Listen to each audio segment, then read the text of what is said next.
Hello students, welcome to English grammar class. Today we are going to learn about reflexive and emphatic pronouns.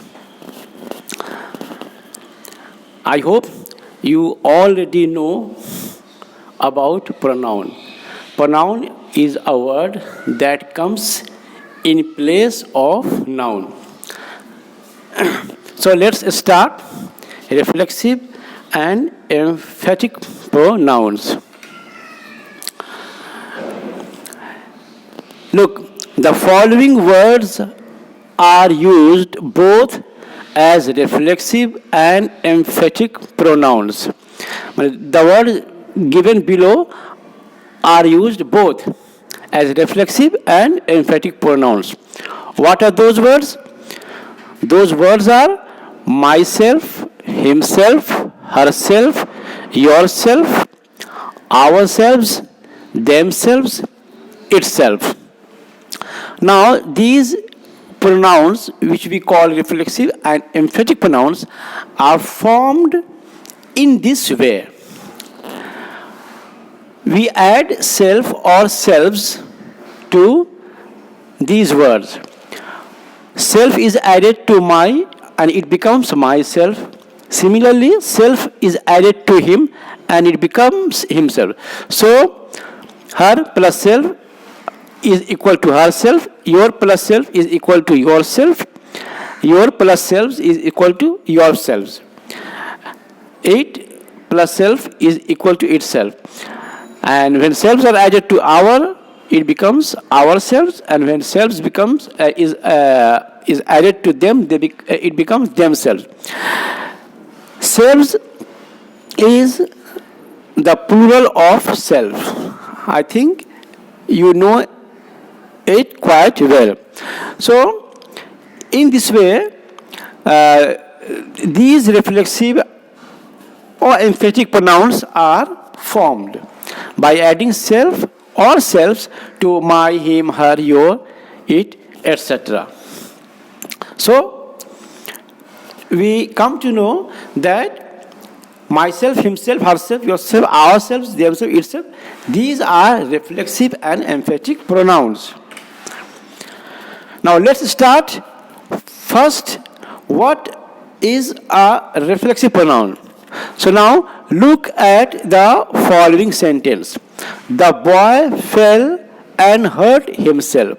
Now, in this sentence, the boy is subject, fell is the verb, hurt is also verb, and himself is the object. Himself is the object. In this sentence, himself is the object.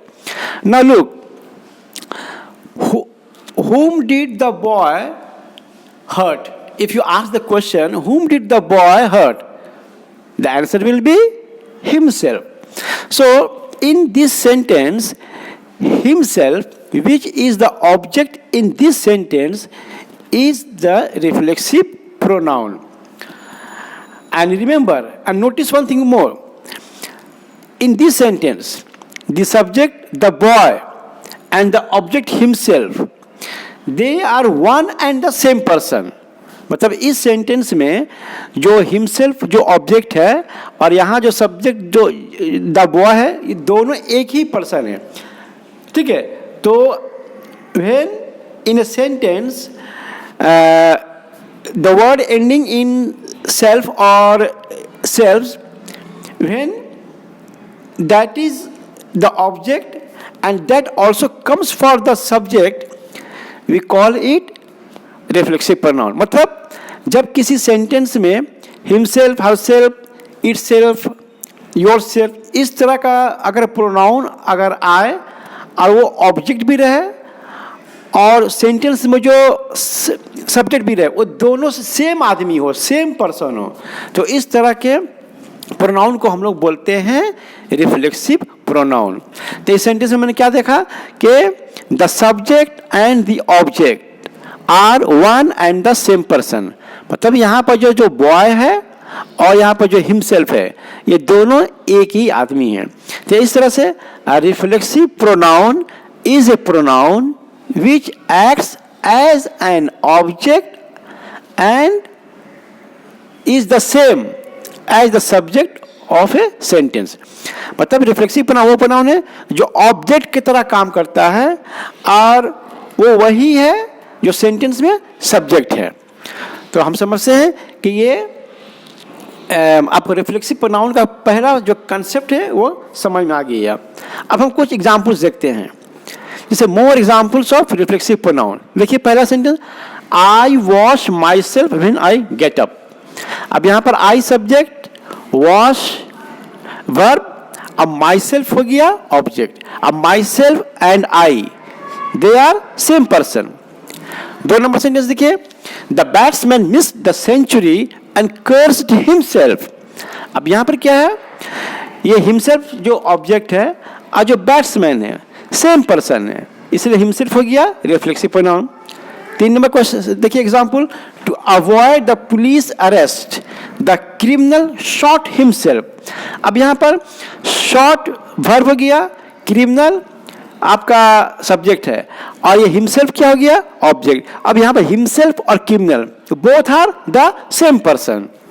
Number 4, she failed in the exam and poisoned herself. वो अब यहां पर देखिए poisoned herself. अब herself कौन है, she. ठीक है, बच्चों से गुजारिश है कि एग्जाम में अगर कभी भी आप फेल हो जाए या कम नंबर पाए तो खुदा के वास्ते इस तरह की हरकतें मत करना. ठीक है, ये एग्जाम्पल मैंने दिया just to make you understand. She failed in the exam and poisoned herself. अब यहाँ पर देखिए sentence number 5, the child hid itself behind the tree. तो यहाँ पर चाइल्ड सब्जेक्ट हो गया, हिड हो गया वर्ब, इटसेल्फ हो गया ऑब्जेक्ट.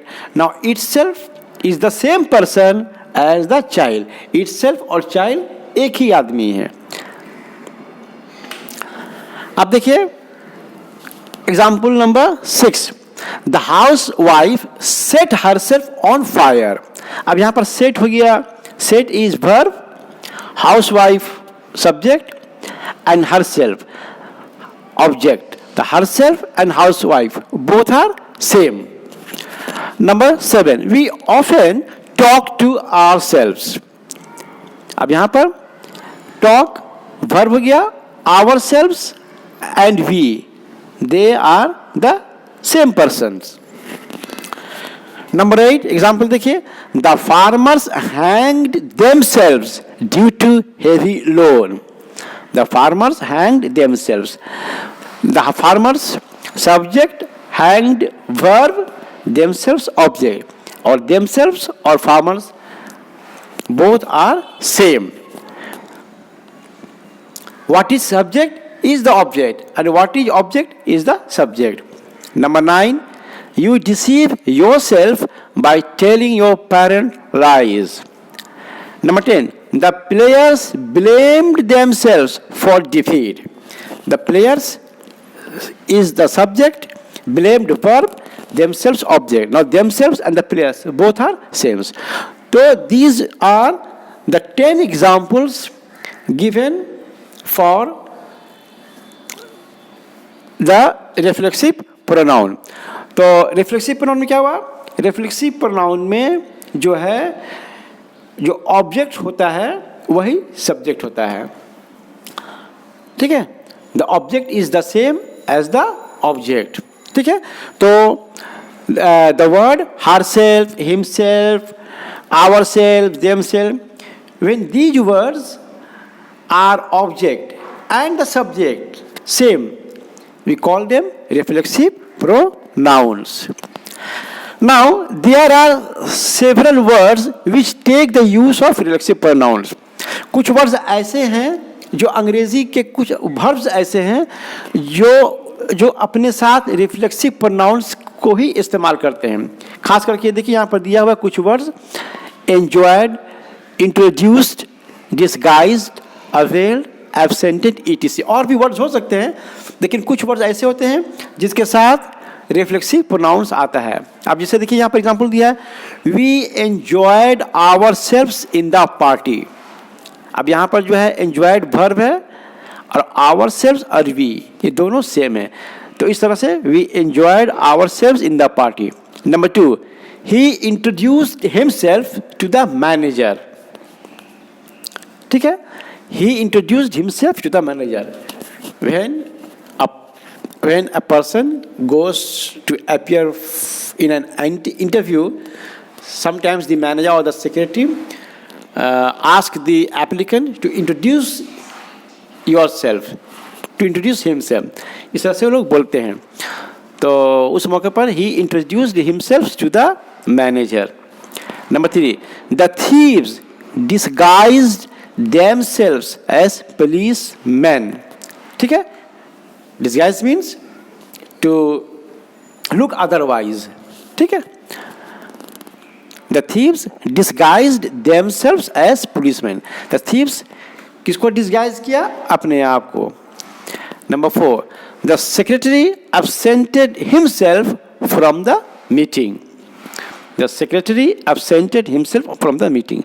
तो यहाँ पर देखिए, the secretary हो गया subject, absented हो गया verb, और himself हो गया object. और himself and the secretary both are the same person. एक ही चीज कॉमन है रिफ्लेक्सिव प्रोनाउन में कि जो रिफ्लेक्सिव प्रोनाउन होगा वो ऑब्जेक्ट होगा और सब्जेक्ट भी होगा, दोनों ही होगा। ठीक है, मतलब जो सब्जेक्ट होगा वही ऑब्जेक्ट रहेगा सेंटेंस में। Customers avail themselves of the puja offer. अच्छा, अवेल के साथ एक प्रीपोजिशन ऑफ आता है, इसको याद रखिएगा। Number 6, we must adapt ourselves to the new environment. So these are certain words, several words. When we use them with reflexive pronouns. अब let's now move to emphatic pronoun. Emphatic pronoun को अब हम लोग देखते हैं कि emphatic pronoun में क्या होता है। Now look at the sentence. The boy himself climbed the tree. In the above sentence, the word tree is the object of the verb climbed. The word himself is used to lay stress on the fact that the boy climbed the tree and he did not take anybody's help. Thus, emphatic pronoun is the pronoun which is used for the sake of emphasis. अब देखिए sentence में क्या है कि the boy himself climbed the tree. अब इस sentence में देखिए, the boy is subject, climbed verb, tree object, और उसके साथ यहाँ एक वर्ड है himself. अब देखिए इस सेंटेंस में himself is not the object in the sentence. In the reflexive pronoun, what did we see? We saw herself, himself, yourself, itself. These are objects. ठीक है, these are objects. But here in this sentence, the boy is subject, climbed is the verb, the tree is the object, but himself is not the object. अब यहाँ पर जो himself जो है एक extra word के तौर पर जो है यहाँ पर यूज हुआ है। ठीक है, तो what does the word himself signify in the sentence? मतलब इस वर्ड में अब जो himself आया है, क्या इसका मान है, क्या सिग्निफिकेंस है? ये himself यूज इसीलिए किया जाता है इस बात पर जोर देने के टू ले स्ट्रेस ऑन द, इस बात पर जोर देने के लिए कि the boy climb the tree, the boy climb the tree and he did not take anybody's help, मतलब nobody help the boy to climb the tree. Sentence का मतलब क्या हुआ कि nobody help the boy to climb the tree, the boy himself climb the tree, माने he himself made an attempt and was able to climb the tree. ठीक है, अब यहाँ पर ये जो हिमसेल्फ है किसने यूज किया गया है? इस बात पर जोर देने के लिए कि वो खुद जो है दरख्त पर चढ़ा, इम्फेसिस के लिए, जोर देने के लिए। The boy himself climb the tree. तो इस सेंटेंस में याद देखिए यहाँ पर जो हिमसेल्फ है ये this has not been used in the sentence as an object, ये यहाँ पर ऑब्जेक्ट की तरह काम नहीं कर रहा है। ठीक है, और दूसरी बात याद ध्यान रखिए कि इस तरह का जो हिमसेल्फ हरसेल्फ होगा that will come just after the subject or at the end of the sentence. इस तरह का जो वर्ड himself, herself या itself, yourself होगा वो ठीक सब्जेक्ट के बाद आएगा या सेंटेंस के आखिर में होगा. अब कुछ एग्जांपल्स देखते हैं. The mechanic himself repaired the mobile. अब यहाँ पर देखिए मैकेनिक सब्जेक्ट है, repaired verb, mobile object. himself यहाँ पर ऑब्जेक्ट नहीं है. ठीक है, तो himself जो यूज किया गया है for the sake of emphasis, जोर देने के लिए कि nobody else repaired the mobile but the mechanic. Number 2, mother cooked the biryani herself. मतलब when mother was cooking the biryani, nobody was there to help her. She alone did it. Number 3, students themselves decorated the classroom for the teacher's day. अब यहाँ पर देखिए students subject, decorated आपका verb हो गया, the classroom हो गया object. Themselves यहाँ पर ऑब्जेक्ट नहीं है. The students themselves decorated the classroom for the teachers day.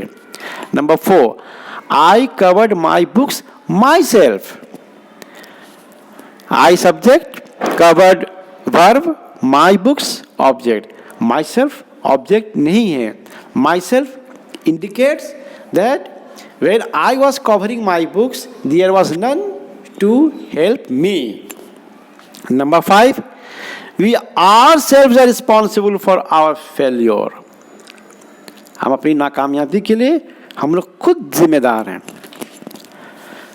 आप देखिए number 6, you broke the glass yourself. अब यहाँ पर देखिए yourself जो है at the end of the sentence है. ठीक है, at the end of the sentence. You subject, broke verb, the glass object. Number 7, the boys themselves built the pandal. Number 8, the teacher scolded the pupil himself. यहाँ भी देखिए emphatic pronoun comes at the end of the sentence. Number 9, you hid my book yourself. Number 10, the poem was explained by the madam herself. ठीक है, तो हमने emphatic, what did we see in the emphatic pronoun? In emphatic pronoun, herself, himself, yourself, themselves, these words are not used as object. They are there just for the sake of emphasis, to signify that the act was done by the subject and there was none to help him or her. Now, how to distinguish between reflexive pronoun and emphatic pronoun? आप reflexive pronoun को और emphatic pronoun को कैसे differentiate करेंगे, कैसे इसको पहचानेंगे कि कौन सा reflexive pronoun है, कौन सा emphatic pronoun है? तो look at the following sentence. He hit himself. He himself planted the tree. अब फर्स्ट सेंटेंस में क्या है? The first sentence himself is the object. देखिए यहाँ पर हिमसेल्फ क्या है? ऑब्जेक्ट हो गया. He subject, hit verb, himself object. अब इस सेंटेंस में देखिए he himself planted the tree. अब इस सेंटेंस में क्या है? He subject, planted verb, the tree object. Himself यहाँ पर ऑब्जेक्ट नहीं है, यहाँ पर हिमसेल्फ ऑब्जेक्ट है, यहाँ हिमसेल्फ ऑब्जेक्ट नहीं है. Himself is here just put emphasis on the action of planting the tree. So in the first sentence himself is the object, but in the second one himself is not the object. The emphatic pronoun occurs either after the subject or at the end of the sentence. तो emphatic pronoun कहाँ पर होता है? या तो subject के ठीक just बगल में होता है, उसके साथ होता है, या किसी सेंटेंस के एंड पर होता है. तो रिफ्लेक्सिव प्रोनाउन एम्फैटिक प्रोनाउन को कैसे डिफरेंशिएट करेंगे कि reflexive pronoun occurs in the sentence या in a sentence as an object, but emphatic pronoun never occurs in the sentence as an object. It is just there to put the emphasis on the action done. इस बात को याद रखिएगा. तो ये था हमारा लेसन रिफ्लेक्सिव प्रोनाउन और एम्फैटिक प्रोनाउन के बारे में. We hope you have understood it quite very well. Thank you very much.